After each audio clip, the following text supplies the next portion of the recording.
네, 안녕하세요 여러분들. 별별 한국사 하는검 고급 담당자 금별쌤 최태성입니다. 역사는 최태성. 자, 이야, 기를 받으시나요?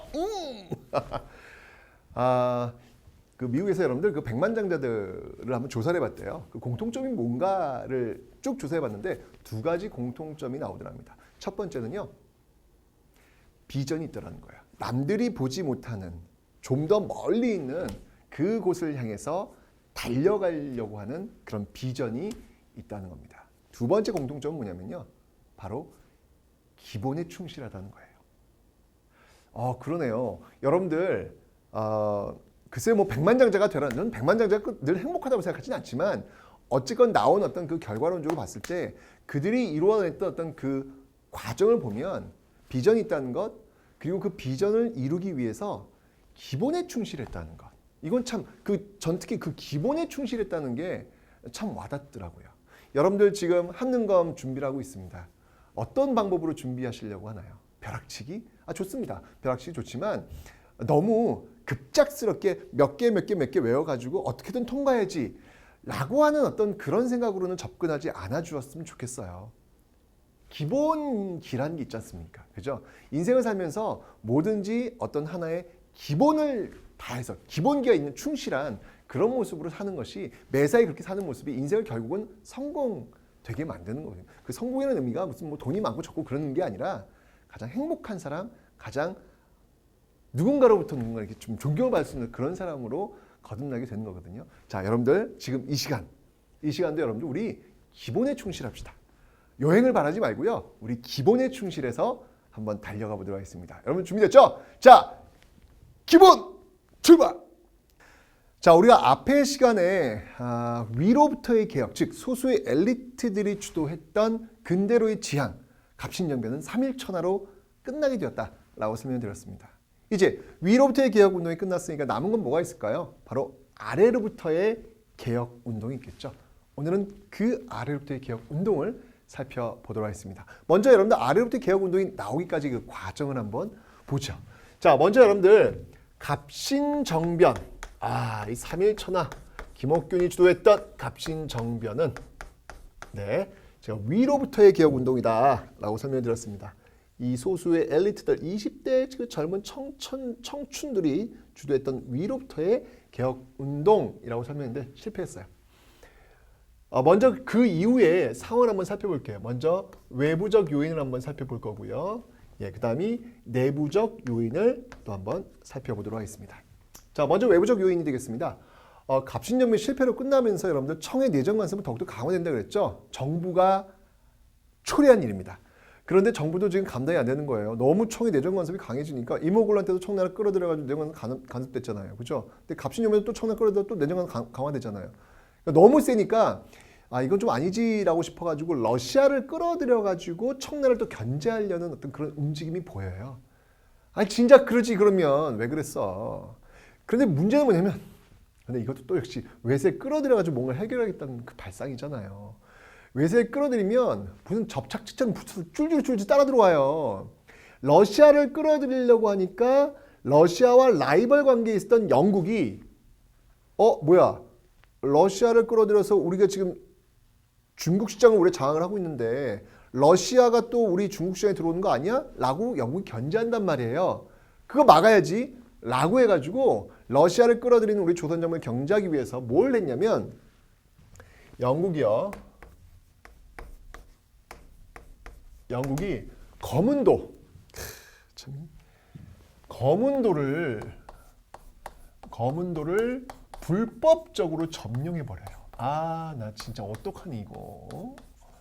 자꾸 외세를 끌어들이니까 이런 일이 벌어지지. 이러면 안 된다니까. 우리는 자주국이어야만 해. 거문도를 이렇게 불법적으로 점령하는 사건이 벌어집니다. 이게 85년도에 벌어져요. 1885년 갑신정변 직후에 벌어지게 되는 것이죠. 자, 이게 진짜 이게 나라냐? 정도로 정말 너무 속상해요. 그래서 결국 이제 이때 이런 상황이 되니까 이건 진짜 아니다 라고 해가지고 어떤 주장들이 나오냐면, 6.1준 그 다음이 부들러. 자, 이 부들러도 역시 독일인이에요. 독일인. 네, 이들이 뭘 주장하냐면 바로 중립. 야, 우리 중립으로 하자. 어느 나라도 우리를 개입하지 않는 그냥 중립으로 우리는 살자라고 이야기를 하는 거예요. 여러분들 이 중립론이나 논의는요 사실 지금도 유효해요. 우리가 빨리 남북이 통일돼 가지고 글쎄요 이게 맞는지 안 맞는지 모르겠지만 전 그래요. 빨리 남북이 통일해서 중국, 러시아, 일본, 미국 어디에도 연결되지 않고 중립국으로 우리가 좀 계속 살아가는 게 저는 옳지 않을까라는 생각이 듭니다. 근데 지금 이제 분단된 국가 속에서는 불가하죠. 자꾸 이렇게 연결되어 있으니까 불가하죠. 이 중립국 논의는 옛날 이야기가 아니라 지금 우리의 미래에도 여전히 유효한 그런 논리다라고 하는 거 한 번쯤 여러분들 기억해 두시기 바랍니다. 중립국입니다. 자, 영국과 이제 이런 관계가 있었고요. 청나라? 청나라는 말해 뭐해? 청나라는 그 내정 간섭이 아주 극에 달하는 내정 간섭이 아주 극에 달하는 그런 모습들을 보이고 있다라고 하는 거. 일본은 여러분들 갑신정변 때 한번 뒤었죠. 네, 청과 소규모 전투를 벌였다 깽 하고 도망갔잖아요. 그죠? 그러니까 실리를 챙깁니다. 실속을 챙깁니다. 왜냐하면 강화도 조약을 통해 가지고 일단 문을 열었고 경제 교류가 있었기 때문에 그 경제 교류의 규모를 키우는 방향으로 돈 버는 방식으로 가고 있는 거예요. 자, 어떤 방식이었냐면 우리나라에 면제품 팔고 우리나라에서 쌀 가져가는 대표적인 어떤 그런 케이스죠. 바로 미면 교환 시스템. 이런 모습으로 가는 거예요. 미면 교환 시스템. 자, 이런 모습들이 지금 쭉 연결되니까 내부적으로는 그럼 어떤 일이 벌어질지 한번 여러분 상상해 보세요. 자, 쌀이 지금 계속 가고 있네. 아이고, 이 웃자노. 쌀이 계속 가고 있으니까 쌀값이 어떻게 될까요? 폭등할 수밖에 없는 거예요. 아, 진짜. 쌀값 폭등입니다. 쌀값은 뛰고 있어요. 게다가 세금은 또 왜 그렇게 많이 걷어? 조세 부담은 점점 올라가고 있어요. 조세 부담은 점점 올라가고 있습니다. 조세 부담은 점점 올라가고 있습니다. 자, 왜 그랬는지 한번 이 시기의 어떤 그 모습들, 근대 시설들을 많이 갖고 와야 되거든요, 여러분들. 근대 시설들을 많이 가져와야 되다 보니까 조세 부담률은 그런 거 다 돈이잖아요, 여러분들. 그 당시에 어떤 이 조세 부담이 될 수밖에 없었던 어떤 그 배경, 당시 어떤 그 근대적인 어떤 그런 시설들을 한번 살펴볼게요. 이때 여러분들 전신 들어와요. 전신. 또 이런 거 있잖아요. 네, 요거 이제 85년도에 전신 깔리고요. 그 다음이 우와 불 봐. 이게 뭐야 이게? 전등 들어와요. 전등이 또 87년도에 들어옵니다. 어디선지 아세요? 경복궁에서. 맨 처음에 이제 건달불이라고 했대요. 껐다가 들어왔다. 건달불이라고 했다 합니다. 이런 게 들어오고요. 그 다음에 여러분들 학교. 우리나라 최초의 근대식 국립학교. 국립학교가 어디냐면 유경공원. 유경공원이 또 86년도에 세워집니다. 연도는 외우지 마세요, 여러분들. 이게 지금 80년도 덩어리 안에 지금 와 있다는 거예요, 지금요. 일단 기억해 두시라는 게 80년도 덩어리. 그러니까 개항하고 나서 강화도역 체결되고 나서 직후의 어떤 이 모습들이 지금 보여지고 있다는 얘기죠. 그 다음에 여러분들 우리나라 최초의 병원 어디예요? 광해원. 요 광해원이 바로 이름을 바꾸죠. 제중원으로 이름을 바꿉니다. 85년도의 일입니다. 이렇게 바꾸고요. 그 다음에 우리나라 최초의 신문. 그게 어디서 이제 찍히냐면 바로 근대 시설이었죠. 여러분들 사절단 갔는데 영선사 파견하잖아요. 영선사 갔다 와서 무기 배워와가지고 우리나라에 뭘 만든다 그랬죠? 기기창 만들죠. 그와 마찬가지로. 이때 또 근대 시설이 만들어지는데 바로 방문국. 방문국에서 우리나라 최초의 신문이라고 할 수 있는 한성순보를 찍어냅니다. 한성순보를 또 83년도에 찍어냅니다. 자, 이렇게. 아이고, 다 좋아요. 좋은데 돈이 엄청 들 거 아니에요. 그죠? 이러니까 세금은 올라갈 수밖에 없는 것이죠. 쌀값은 폭등하죠. 먹고 사는 거 힘들어지는 어떤 이런 모습들이 나오고 있으니까 자, 어떤 일들이 벌어질 것 같아요, 여러분들. 지금 외국은 이렇게 지금 난리를 치고 있고요. 이렇게 지금 내부는 힘들고요. 이런 상황 속에서 자연스럽게 어떤 일이 벌어지냐면 당연히 이 외세 반발하는 거예요. 반외세. 외국에 반발하는 어떤 그런 모습들.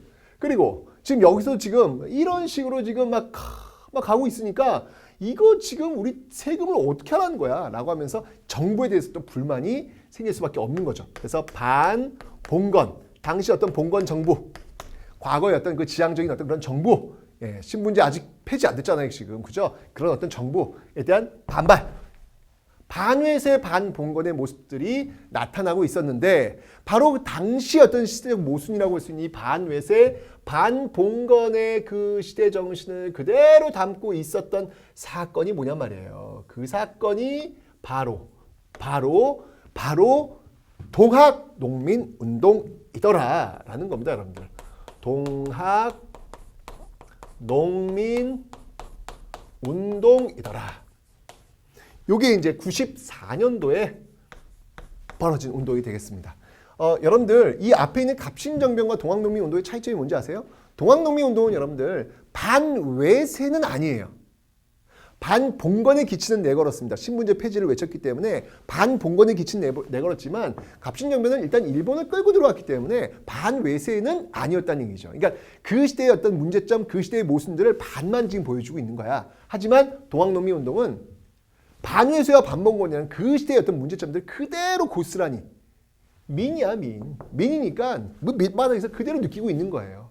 느끼는 상황 속에서 바로 발현한 게 바로 이 동학농민운동이다 라는 것이죠. 그래서 이 동학농민운동은 여러분들 바로 기층 민들이 중심이 되었기 때문에 바로 이 아래로부터의 개혁운동이다 라고 이야기를 하는 겁니다. 자, 이 동학농민운동이 그럼 과연 어떤 모습으로 전개가 되는지 한번 살펴보도록 하죠. 맨 처음에 이 동학농민운동은 교조신원운동으로 출발을 해요. 교조신원운동. 그러니까 뭐냐면 여러분들 이 동학농민운동을 만든 사람이 누구예요? 동학을 만든 사람이 누구예요? 동학을 만든 사람은 우리 할아버지라고 얘기했잖아. 최재우죠, 최재우. 그 최재우가 흥선대원군 집권하에 사형당합니다. 그러니까 혹세무민한다고 해가지고 사형당해요. 그러니까 지금 이 동학교도들은 뭐냐면 자신의 교주의 명예를 회복해야 된다는 얘기예요. 그래야 우리가 혹세무민하는 그 종교 믿는 사람들이 아닌 게 되잖아요. 그죠? 그래서 맨 처음에 교조신원운동으로 전개되다가 그 규모가 점점 커지면서 이제 이 반에서 반봉건이라고 하는 그 사회적 문제를 치고 들어오는 그런 과정들을 거치게 되는 겁니다. 자, 그래서 1차 동학농민운동 어떤 과정을 거쳐서 전개가 되는지 한번 살펴보도록 하죠. 자, 맨 처음에는 여러분들 이 고부봉기를 1차 동학농민운동에 포함될 수 있느냐 없느냐 뭐 좀 설왕설래가 있지만 저는 일단 집어넣겠습니다. 그 쭉 출발한 과정이니까요. 그래서 일단 고부봉기가 있습니다. 자, 이 고부봉기 그 원인을 제공했던 사람이 누구냐면요. 바로 조병갑이라는 인물이에요. 바로 이 조병갑이라는 인물이 되겠습니다. 자, 이 조병갑이라는 인물은요, 정말 그 당시 그 지방간에 아주 그냥 부정부패의 어떤 그 중심에 있었던 그런 인물이 바로 이 조병갑이 되겠습니다. 이 조병갑 특히 이 만석부 사건. 말도 안 돼 진짜. 이게 뭐냐면요. 보는 저수지예요. 그 저수지를 사용하려면 세금을 내야 됩니다. 보세라고 하죠, 보세. 세금을 내야 되는데 조병갑이 세금을 더 많이 거두려고 저수지가 있는데도 불구하고 또 만든 거예요. 그게 만석부야. 그러니까 그 만든 사람은 누구냐고요. 기층 민들이 만들 거 아니에요. 백성들이 만들었죠. 만들면 또 세금 내야 되죠. 말도 안 되는 거죠. 그죠? 그래서 들고 일어나게 된 게 바로 이 고부봉기가 되겠습니다. 그 조병갑 쫓아내단 말이에요. 그래서 중앙에서도 이 문제가 많다라고 해서 잘 마무리가 되는 듯 했어요. 그런데 이 문제를 마무리하는 과정 속에서 파견된 인물이 있었으니 그 인물이 누구냐면 바로 이용태라는 인물이에요. 근데 이 이용태가 바로 이 고부봉기 주범들을, 자기 표현에 의하면 그 주범들을 잡아들이게 됩니다. 이러면서 다시 한번 일어나게 되는 것이죠. 그게 바로 백산봉기가 됩니다. 실질적으로 동학농민운동의 출발점이 바로 이 백산봉기다라고 볼 수 있겠죠. 이 백산봉기의 원인을 제공한 바로 이용태라는 인물, 이 인물의 학정 때문에 나타난 것이다 라는 것. 근데 여러분들 그거 아세요? 이 쫓겨났던 이 조병갑이 나중에 어떻게 됐는지 아십니까? 이 조병갑이 나중에 재판관이 되어가지고 동학교도들을 벌을 줍니다. 예, 참, 참 역사가 이게 아닌데, 라는 그런 생각이 드는데요. 어쨌건 조병갑이라는 인물은 나중에 이제 다시 한번 또 등장을 할 거예요. 그렇게 등장을 합니다. 그렇게. 자, 백삼봉기 이용태 학정에서 이제 들고 일어나게 된 것이죠. 그러면서 이제 본격적인 관군과의 전투에 나서게 되는데요. 자, 그 전투가 어떤 전투인지 한번 보도록 하겠습니다. 그 전투는요, 황토현,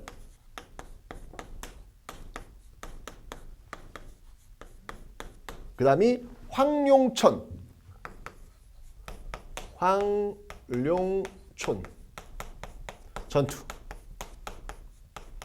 전투에서 승리를 거둬요. 와, 농민들이 말이죠. 어떻게 여기서 이렇게 쭉쭉쭉 승리를 거둘까요? 그죠? 그들이 갖고 있는 무기라고 하면 고작 그 죽창, 뭐 망태 뭐 이런 것들 뿐인데, 이야, 대단합니다.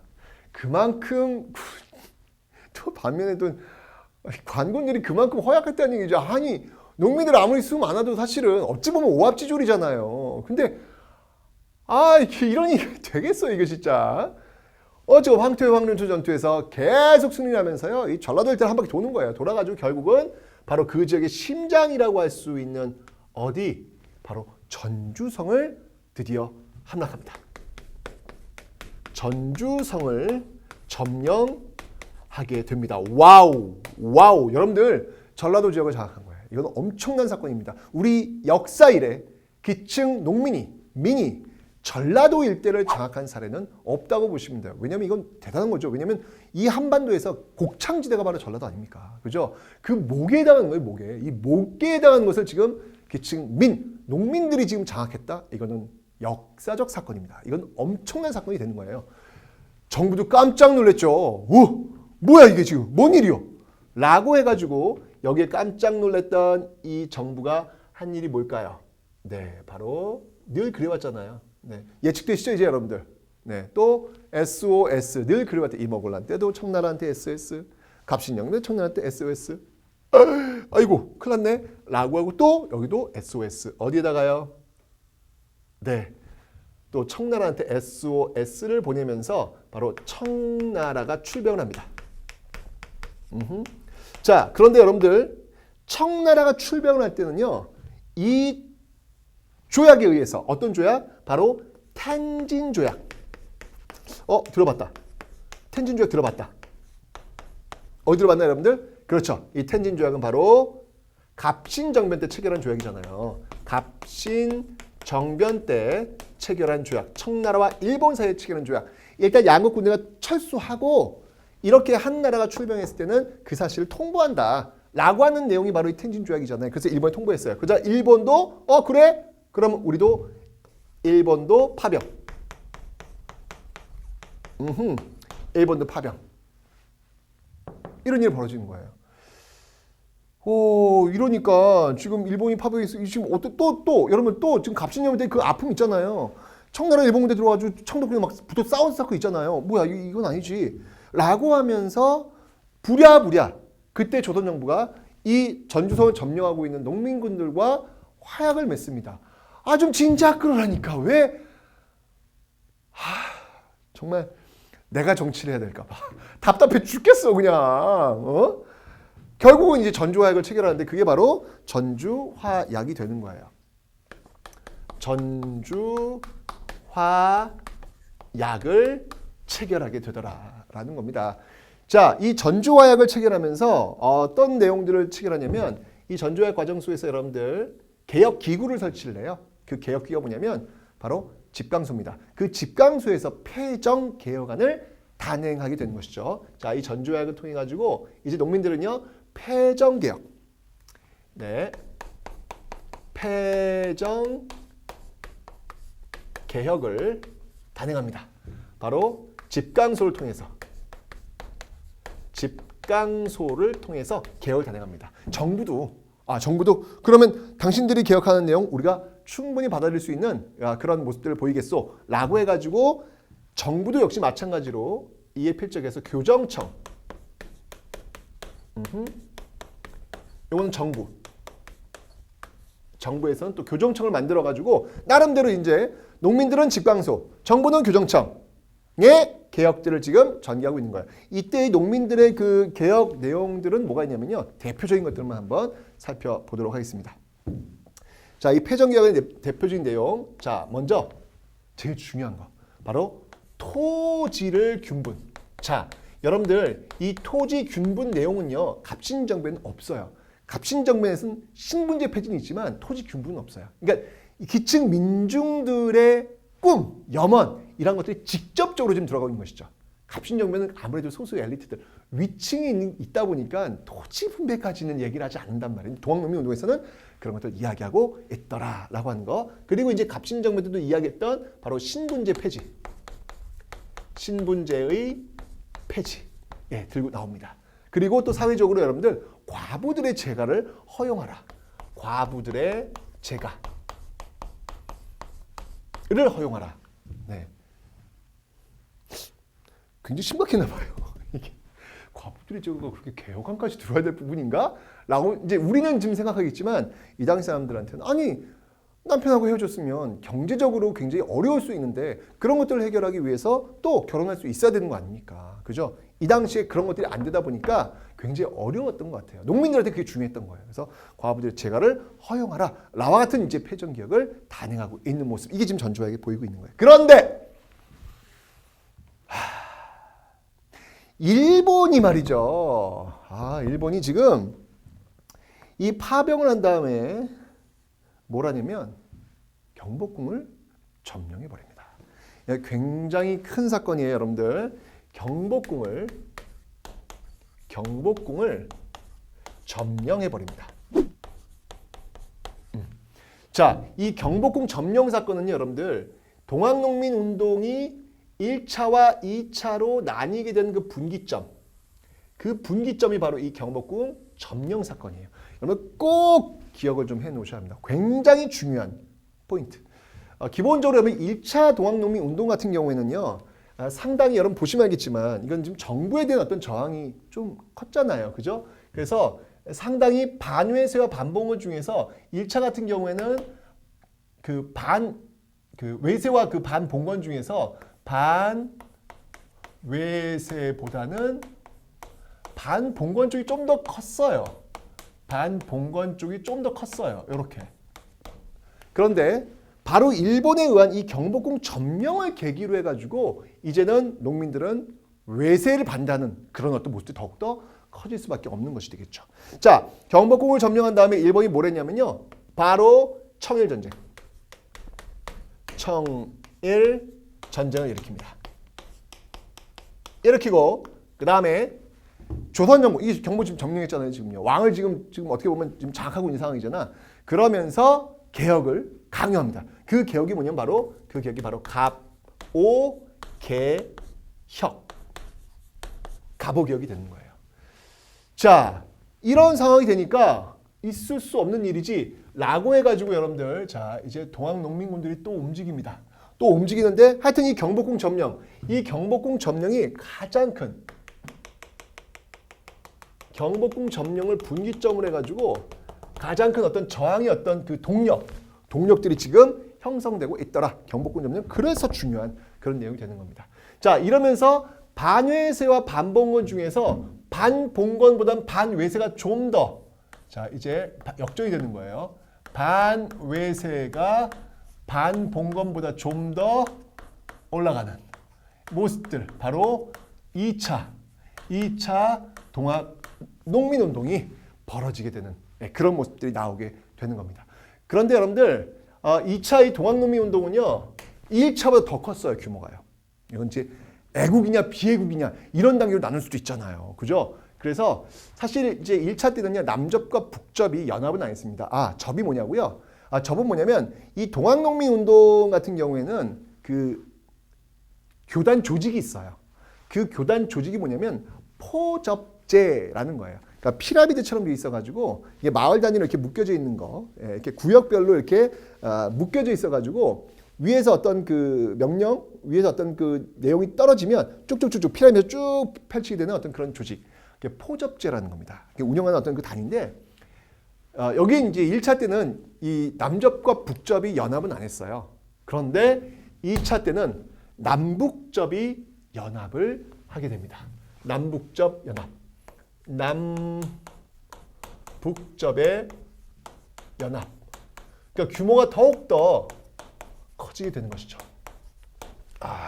남북접이 연합을 해가지고요. 논산에서 만나가지고요. 출발합니다. 어디로? 바로 우금치로 향하게 됩니다. 우금치 전투. 어찌 본다면 가장 큰 마지막 전투가 바로 이 우금치 전투라고 볼 수 있겠죠. 여기는 바로 지금의 공주가 되겠습니다. 자, 우금치 치잖아요. 치는 여러분들 어디예요? 바로 고개치입니다. 고개치. 이 우금치만 넘으면 서울로 쭉 갈 수 있는 길이 열리는 거예요. 이 우금치만 넘으면 바로 일본을 몰아내고 또 이전에 자기들이 주장했던 신분제를 없앨 수 있는 그 길이 열리겠죠. 하지만 일본도 그리고 조선 정부도 우금치를 통과시키지 않겠죠. 특히 일본인들이 가져왔던 그 총을 그 우금치에 다 걸어 놓습니다. 자, 아래에서 위를 바라보고 있는 농민들의 심정은 어땠을까요? 5만 명에서 10만 명이라는 어마어마한 숫자. 그들은 모두 다 그 당시 옷 색깔은 어떤 색깔이었을까요? 하얀색이었겠네요. 와, 그러면 우금치에서 내려다보고 있는 그 모습은 정말 장관이었겠구나라는 생각이 들어요. 손에는 죽창을 들고, 그죠? 우금치를 향해서 나아가고 있는 모습들. 근데 그 위에는 총이 걸려 있는 거예요. 얼마나 무서웠겠어요. 쉽지 않았겠죠. 그래서 그들은 여러분들 부적을 이렇게 달았다고 합니다. 부적. 그 부적을 달면 여러분들 총알이 이렇게 피해 나간대요. 총알이. 슉슉. 말도 안 돼. 그 당시 그분들도 말도 안 된다는 거 몰랐겠습니까? 알았겠죠. 그런데 무서웠던 거예요. 무서우니까 부적의 힘이라도 그냥 믿고 싶었던 거예요. 그거 믿어야 한 발자국 뗄 수 있었으니까. 그런데 그 우금치 밑에 있는 그 많은 농민들의 모습들을 이렇게 한번 여러분들이 상상을 해보세요. 잠깐만 멈춰가지고 그 사람들을 한번 만나봤으면 좋겠습니다. 누굴까요? 그들은 누굴까요? 그들은 바로 하얀 옷 입고 있는 바로 그 당시의 아버지들이었을 겁니다. 그 5만이 넘는 그 당시의 아버지들이 죽창을 들고 부적 하나 메고 우금치로 지금 달려가고 있는 모습들. 그리고 우금치에서 터지는 빗발치는 그 총성. 그 모습을 한번 여러분들이 꼭 그려보셔야 합니다. 왜 그들은 그렇게 우금치를 향해 달려갔던 것일까요? 바로 우리 뒤에 오는 사람들에겐 평등한 사회, 바로 우리 뒤에 오는 사람들에겐 외세가 개입하지 않는 그런 나라, 그런 나라를 꼭 물려주고 싶은 그런 마음으로 손에는 죽창을 들고 바로 총알이 빗발치게 내리치고 있는 그 고개를 향해 그들은 올라갔을 겁니다. 그리고 곧 총에 맞아 쓰러졌겠죠.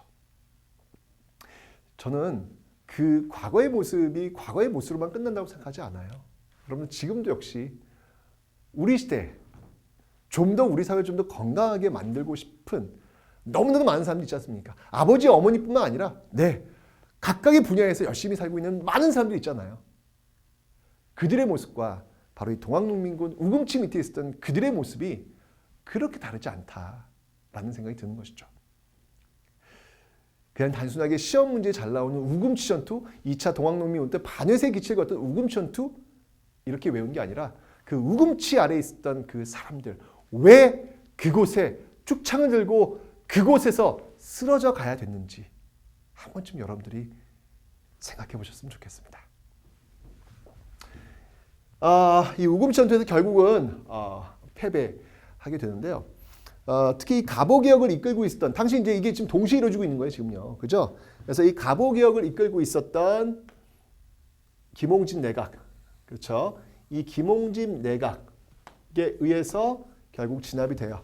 이때 이제 이 갑오개혁을 이끌 수 있었던 그 개혁 기구가 어디였냐면 바로 군국기무처입니다. 군국기무처. 이 군국기무처가 중심이 되어서 결국은 진압하는 그런 모습들. 1894년은 여러분들 왜 중요하냐면 동농민운동이 왔죠? 청일전쟁 벌어졌죠? 갑오개혁 벌어졌죠. 이 세 개의 사건이 동시에 벌어진 게 바로 1894년이에요. 그래서 굉장히 복잡해요. 어려워요. 그래서 이런 내용들을 여러분들이 좀 잊지 말아줍사라고 하는 거 다시 한번 제가 강조를 하겠습니다. 자, 그럼 결국 이제 동학농민운동은 진압되었습니다. 이제 바로 이 갑오개혁, 일본이 굉장히 지금 개입하고 있는 이 갑오개혁에 의해서 1894년과 95년으로 넘어가는 그 모습들이 만들어질 거예요. 자, 갑오개혁 내용들을 한번 좀 지금부터 살펴보도록 하겠습니다. 자, 이 갑오개혁은요, 먼저 1차 갑오개혁과 2차 갑오개혁으로 나누어 볼 수 있겠습니다. 자, 먼저 1차입니다. 1차 갑오개혁의 내용이 되겠습니다. 아까도 설명드렸지만 여러분들 1차 갑오개혁과 이 2차 갑오개혁의 특징은 뭐냐면요. 1차 갑오개혁에서는 그 개혁의 중추를 어디서 담당했냐면 군국기무처에서 담당했다는 거. 여기 지금 써 있잖아요. 지금. 그죠? 그래서 다시 한번 써드릴게요. 너무 중요해서 그래요. 왜냐면 우리 앞강에서 배웠죠. 개화정책을 이끌고 있었던 개혁기구가 어디였죠? 통리기무아무이다라고 설명했죠. 여기서는 통리기무이 아니라 바로 군국기무처. 군국기무처에 의해서 이 개혁들이 지금 단행되고 있다라는 거. 이 군국기무처를 이끌고 있었던 대표적인 인물이 누구였냐면요. 바로 김홍집이에요. 김홍집. 여기서 김홍집과 그리고 여기에 살짝 흥선대원군도 등장을 해요. 근데 핵심은 김홍집이라는 인물. 상당히 어떤 친일 내각이라고 볼 수 있겠죠. 왜냐하면 이 갑오개혁이라고 하는 게 여러분들 그제 일본의 입김에 의해서 일단 주도가 되는 것이기 때문에 친일 내각이라고 볼 수 있겠습니다. 하지만 지금 이게 전쟁이 벌어지고 있는 과정이라서요. 일본이 지금 청나라 싸워야 되잖아. 그래서 신경 쓸 틈이 이렇게 많지는 않았어요. 그러니까 나름대로 비록 일본의 어떤 그 강요에 의해서 전쟁이 시작되었지만, 그러니까 개혁이 시작되었지만 나름대로 그 내부에서는 우리식의 어떤 그 개혁들이 지금 이루어지고 있다라는 또 측면도 있습니다. 자, 어떤 것들인지 한번 볼게요. 그 내용들을 한번 살펴보도록 하겠습니다. 먼저 정치적인 면, 1차 갑오개혁의 정치적인 면을 한번 살펴보도록 하죠. 기본적으로 여러분들 왕실 사무와 정치를 분리를 시켜요. 분리시킵니다. 이게 제가 재정이 일어나면서 얼핏 설명드렸잖아요. 왕실 따로 뭐 왕실 돈 따로 뭐 국가 돈 따로 이게 따로 되는 어떤 그런 과정 속에서 굉장히 이게 투명하지 않은 그런 모습이 나온다고 그랬잖아요. 좀 그런 걸 좀 투명하기 위해서 그래 그럼 왕을 관리하는 어떤 그런 부서, 정부를 관리하는 부서 이거 정확하게 벽을 좀 세우자. 라고 해서 만든 게 뭐냐면 국내부라는 게 있습니다. 자, 그래서 국내부와 그다음에 의정부 6조 체제잖아요. 의정부 6조. 이 의정부 6조를 의정부 8아문 체제로 바꾸고 있더라. 이게 이제 정치에서의 모습이 되겠습니다. 그다음에 경제면에서의 개혁을 한번 살펴볼게요. 경제면에서의 개혁. 자, 경제면에서의 개혁은 굉장히 많이 있습니다. 자, 뭐가 있냐면요. 먼저 도량형의 통일. 도량형의 통일. 이게 무슨 말이냐면 이전만 해도 자의 길이 또는 무게라는 어떤 추의 그 무게 이런 게 다 지역마다 달랐단 말이에요. 이제 이런 거를 똑같이 만드는 거죠. 똑같이. 그다음이 재정의 일원화. 재정의 일원화. 자, 요 재정의 일원화를 어디서 해야 되냐라고 하면 이제 나중에 이제 2차로 넘어간 과정에서 홍범 14조에 나와요. 어디였냐면 원래 이 재정의 일원화는 갑신정부 때 어디서 했죠? 그다음에 의정부 6조였으니까 호주에서 했잖아요. 근데 지금 이게 파라문으로 바뀌었단 말이에요. 그러니까 여기서는 탁지아문에서 해야 된다. 그러니까 요거는 이제 바로 이런 조직 개편 속에서 나온 그런 결과물이라고 볼 수 있겠죠. 그 다음에 또 뭐가 있냐면 조세의 급납화. 이제 세금은 조세의 급납화. 이제 세금은 돈으로 내라. 라고 하는 모습들. 그 다음이 은본이제. 요거 중요해요. 여러분. 이거 시험에 굉장히 잘 나옵니다. 은이에요, 은. 네, 금이 아니에요. 금이 아니라 본위주입니다. 자, 이게 뭐냐면 화폐를 만들 때, 화폐를 찍어낼 때 막 찍어내는 게 아니라 한번 뒤였잖아. 저 앞에 흥선대원대 당백전 때도 한번 문제가 있었고 또 저기 이모곤란 때 그 멜란도르프에서 당호전 할 때도 문제가 있었고 그죠? 그러니까 뭔가 명확한 기준이 필요하다는 얘기예요. 그래서 화폐를 찍어낼 때는 그에 상응하는 돈. 네. 이 은이 있어야 된다는 거야. 은이 있는 만큼 화폐를 찍어내자는 얘기야. 근본이제는 여러분들 금이 있는 만큼 찍어내자는 얘기잖아요. 요 근본이제는 나중에 그 메가타의 1905년 화폐 개혁 때 근본이제가 시행됩니다. 근데 여기는 은본이제예요. 가보기에서는 은본이제예요. 꼭 기억해 주세요. 시험 잘 나옵니다, 여러분들. 네. 기억해 두시면 되고요. 그 다음에 이제 사회 면에서의 개혁을 한번 살펴볼게요.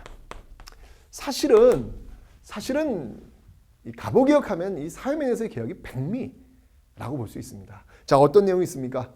그렇죠. 바로 신분제가 법적으로 폐지가 됩니다. 신분제의 법적인 폐지.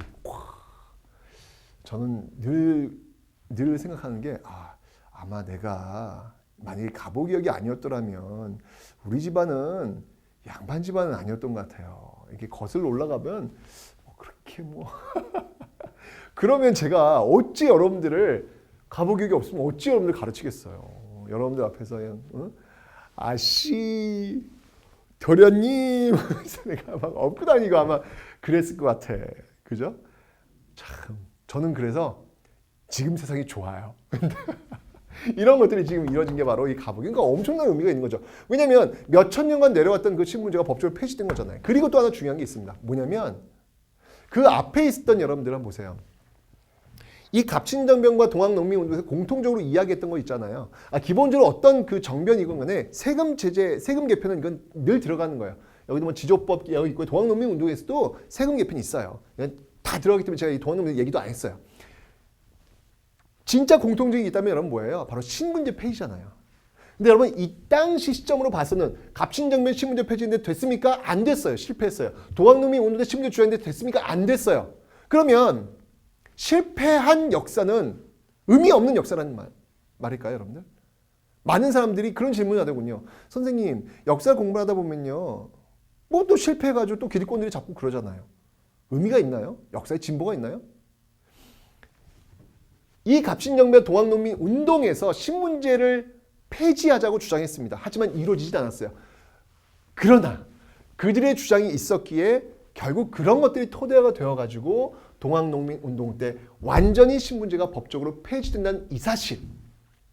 비록 내가 존재할 때, 내가 살아있을 때 역사의 발전적 주장을 했지만 이루어지지 못했다 할지라도 그 주장이 역사 발전에 부합한다면 내 뒤에 오는 사람들이 언젠가는 이뤄낼 겁니다. 내가 할 건 뭐냐면 그 뒤에 오는 사람들이 그 일을 이뤄내는 시간을 단축시켜주는 그 역할을 하면 되는 거예요, 여러분들. 왜 내 때 그 개혁이 이루어지지 않았다고 해서 왜 슬퍼하거나 왜 힘들어하십니까? 내가 주장해서 내가 보였기 때문에 내 뒤에 오는 사람들이 좀 더 도움을 받고 좀 더 단축될 수 있다는 사실, 역사가 진보한다는 사실, 이런 모습들을 여러분들이 잊지 않으셨으면 좋겠습니다. 여기 바로 가보개혁에서도 그런 모습들이 지금 나타나고 있잖아요. 그렇기 때문에 갑신정변과 동학농민 운동은 의미가 있다는 거예요.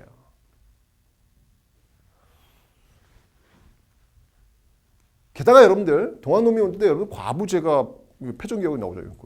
그죠? 과부제가를 허용하라라고 나오잖아요. 그죠? 네, 됩니다. 네, 과부의 제가를 허용하라. 과부제가 오케이. 이가 이루어지는 거죠. 이런 모습이 나오잖아요. 자, 이렇게 해서 1차 가보개혁이 끝났습니다. 근데 이거 끝나게 된 배경이 뭐냐면 여러분들 지금 청일전쟁이 지금 계속 벌어지고 있거든요. 근데 그 청일전쟁에서 일본이 승기를 잡아요.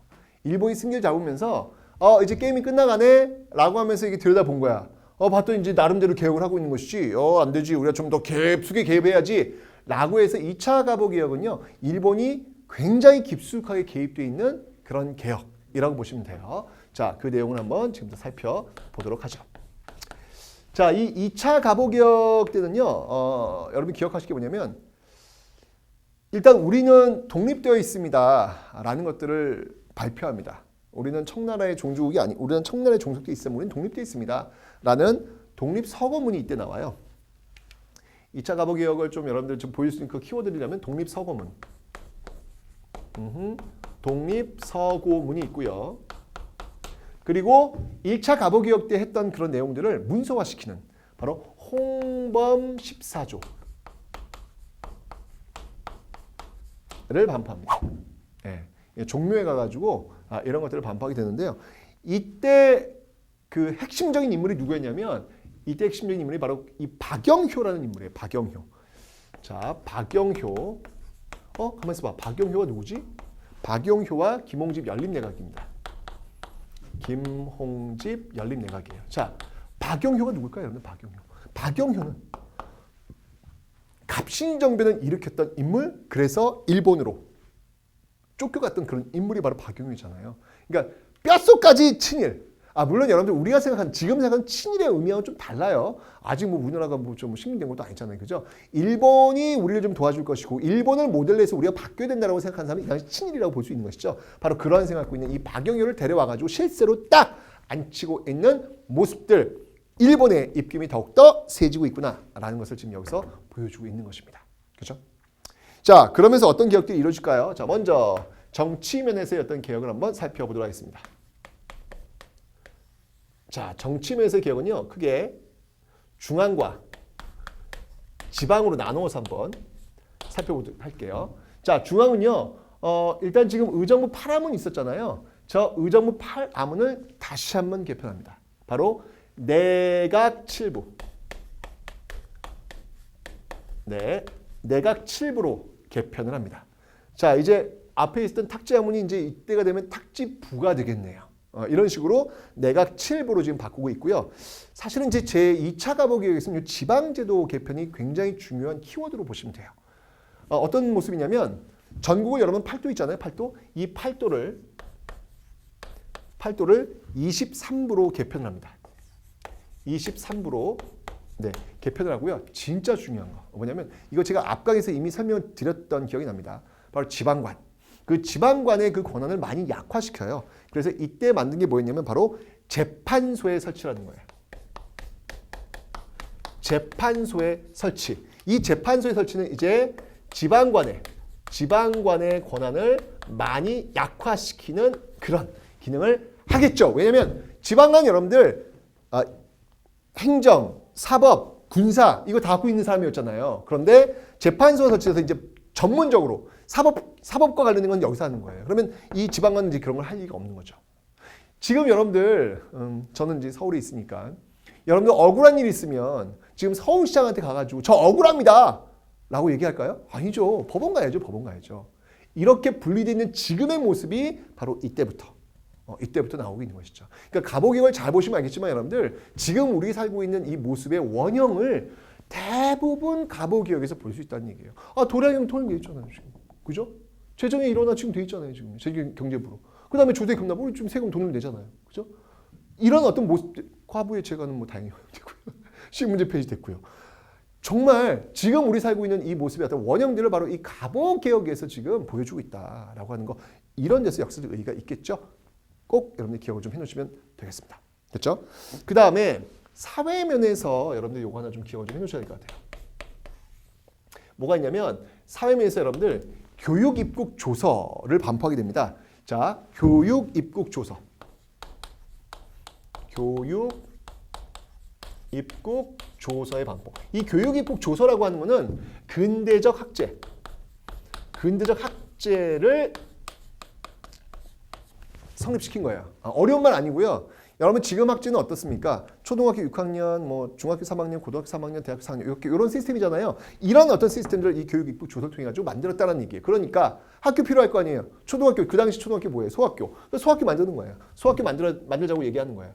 자, 근데 그 학교 개편은 소학교. 그 다음에 이제 외국 근대부분 받았는데 그 외국어 필요할 거 아니에요. 그래서 외국어 학교도 좀 들어가야 될 거고, 그리고 이런 학교를 만들면 선생님이 필요할 거 아니에요. 그렇죠? 사범학교도 만들고.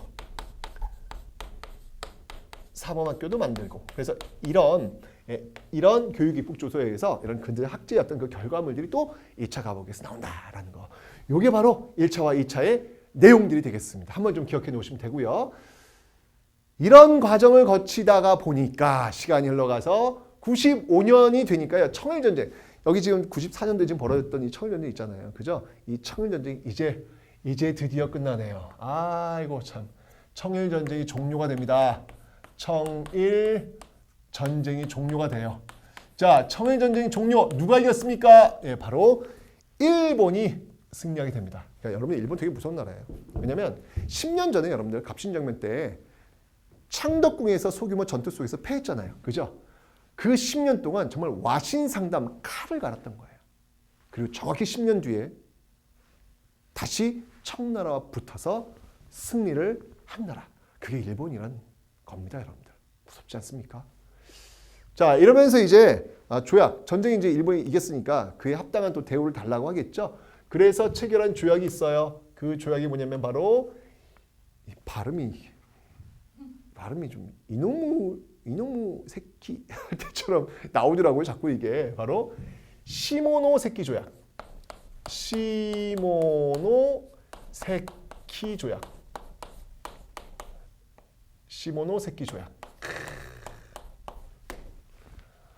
근데 여러분 이 시모노세키 조약이 참 가슴이 되게 아파요. 시모노세키 조약이 여러분 1항이 뭔지 아세요? 첫 번째 항이 뭔지 아세요? 조선이 자주국이라는 거예요. 아니, 쥐네 그렇게 싸우는 없어. 왜 갑자기 우리 끌고 들어와? 뭔데? 왠지 아시겠죠, 여러분들? 강화도 조약 때부터 일본이 계속 얘기했잖아요. 청과 조선의 관계를 완전히 끊어놓겠다라는 이야기죠. 일본이 마음껏 하겠다는 이야기죠. 청나라를 개입하지 말라는 이야기예요. 아이고, 참 이런 내용이 들어가 있습니다. 그래서 이 시모노세키 조약의 그 핵심적인 내용들, 조선이 자주국이 됐습니다. 이게 좋아야 되는 건지 말아야 되는 건지. 조선이 자주국이 나라 됐고요. 그 다음이 일본이 뭘 가져가냐면 요동반도를 가져갑니다. 요동반도를 가져갑니다. 여러분 이건 일본의 입장에서 본다면 정말 대단한 일이죠. 이런 일이 딱 벌어졌을 때 일본 국내에서는 정말 난리. 이거 완전히 이건 잔치지 뭐 잔치. 그들한테 있어서는. 그죠? 왜냐면 알고 있거든요. 300년 전에 이토 히로부미 아니죠. 도요토미 히데요시. 그 도요토미 히데요시가 얘기했던 게 뭐예요? 정명가도 아니에요. 명나라 치러 가고 싶다라고 하는 그 길을 내달라는 게 아니었습니까? 근데 실패했잖아요. 300년 전 도요토미 히데요시의 꿈이 실패로 끝났지만 이 시모노세키 조약을 체결했던 그 인물이 누구였냐면 바로 이토 히로부미입니다. 나중에 이제 안중근에서 총이 맞아 죽게 되는 그 인물, 그 이토가 바로 이 시모노세키 조약을 체결하게 되면서 결국 요동반도를 가져오게 되는 것이죠. 300년 전 도요토미 히데요시의 욕망이 실현되는 순간. 이때부터 일본은 정말 잘 나갑니다. 잘 나간다는 의미가 긍정적인 의미는 아니고요. 제국주의 모습을 닮아가는. 이제부터 제국주의 길로 내달리는 그런 모습들이 나타난다는 이야기예요. 자, 그래가지고 여러분들 이렇게 잘 나간 줄 알았더니 근데 아직은 아니에요. 아직은. 이렇게 하니까 누구 맘대로 누구 맘대로 요동반도에다가 일장기를 꽂아. 너 누구야? 너 여기는 내 구역이야, 내 구역. 나 누군지 알아? 누굴까요? 러시아가 일본 넥 하는 거예요. 그게 뭐냐면 바로 삼국 간섭이라는 거예요. 러프독. 삼국 간섭이라는 것이죠. 네. 일본이 러시아라고 싸우는 건 부담스럽죠. 그죠? 결국은 요동반도를 다시 토해냅니다. 엄청난 파워를 보여준 거예요. 근데 이 모습을 명성황후가 당시 집권 세력이었던 명성황후가 본 거야. 뭐야? 일본이 지금 어마어마한, 왜냐면 그 중국을 침몰시킨 일본인 줄 알았는데 그 일본보다 더 센 나라가 있네? 러시아야. 그러면 러시아를 끌어들여서 일본 견제하면 되겠네. 라고 해가지고 러시아의 관계를 긴밀하게 연결하려고 합니다. 요동반도 비록 빼앗겼지만, 다시 일본 입장에서 빼앗겼지만 그렇게 애쓰고 만들어왔던 이 조선을 다시는 빼앗길 수 없다라고 판단한 일본이 벌였던 사건이 있죠. 대형 사고였죠. 그 사건이 뭔가요? 그게 바로 을미사변이라는 거예요. 정말 그 일본 낭인들을 앞장세워 가지고 일국의 군무를 이렇게 처참하게 칼로 난자하고 불로 태워 죽이는 이 말도 안 되는 만행을 그들은 저지른 거예요. 국익을 위해서라면 무엇이든 하는 이런 만행을 지금 이 을미사변에서 우리는 보고 있는 겁니다. 그리고 나서 그들은 자기들 중심의 어떤 개혁을 다시 또 강요하고 있죠. 예, 그 개혁이 뭔가요? 네, 그 개혁, 이 을미사변 이후에 쭉 전개된 그 개혁이 바로 을미 개혁이 되는 겁니다. 그 개혁이 바로 을미 개혁. 95년도에 전개됐던 을미 개혁이 되는 것이죠. 자, 일단 이 을미 개혁에서는요, 연호를 씁니다. 연호는 건양. 이란 연호 쓰고요. 그 다음에 이 을미 개혁에서 가장 중요한 게 뭐냐면요, 바로 단발령. 네, 이 단발령을 시행했다는 거예요. 단발령. 여러분들 이 단발령 어떻게 생각하십니까? 학교 교문 앞에서 딱 들어왔는데 학생부 선생님께서 가위를 들고 말이죠. 야, 너 일로 와봐. 야, 나 머리 왜 이렇게 길어? 야, 학교 규칙 위반이지 하고 쓱 잘라버렸어요. 여러분 그때 심정이 어떠신가요? 요즘은 안 그래요. 근데 그런 걸 겪어보면 이거는 거의 패닉이에요, 패닉. 그죠? 그 살짝 잘랐음에도 불구하고 난리인데 몇천 년간 내려왔던, 그죠? 몇천 년간 내려왔던 그 상투를 잘라버린다. 이건 문화적 아노미입니다, 아노미.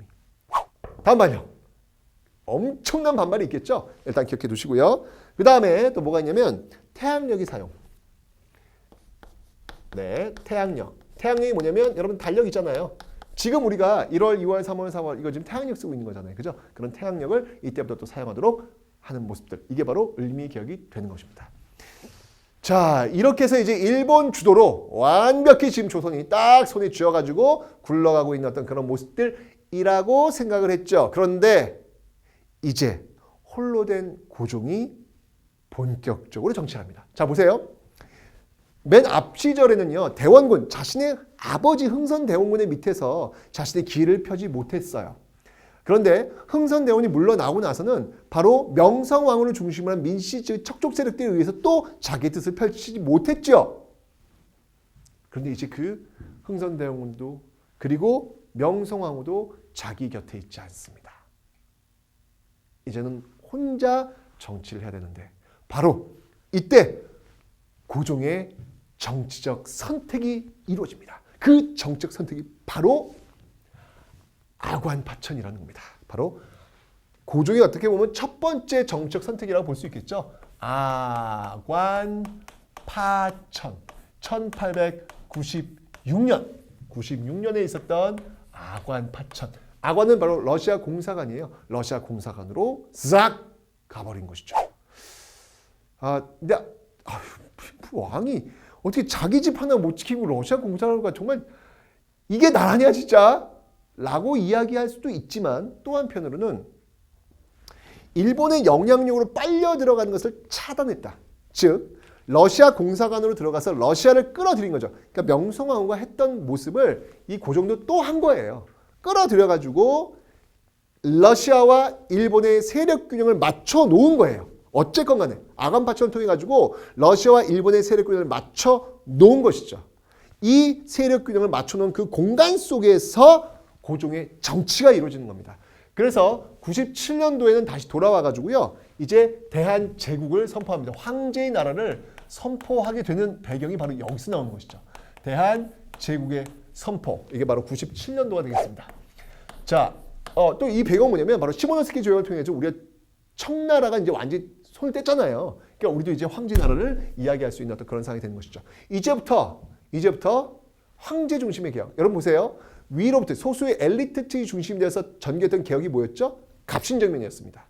그죠? 실패했어요. 아래로부터의 개혁운동이 뭐였죠? 동학농민운동이었어요. 실패했어요. 위로부터의 개혁운동, 아래로부터의 개혁운동이 실패로 돌아갔기 때문에 이제 그 다음 땅이 뭐예요? 바로 그 황제, 한 사람이 중심이 된 개혁이 단행되고 있는 것이죠.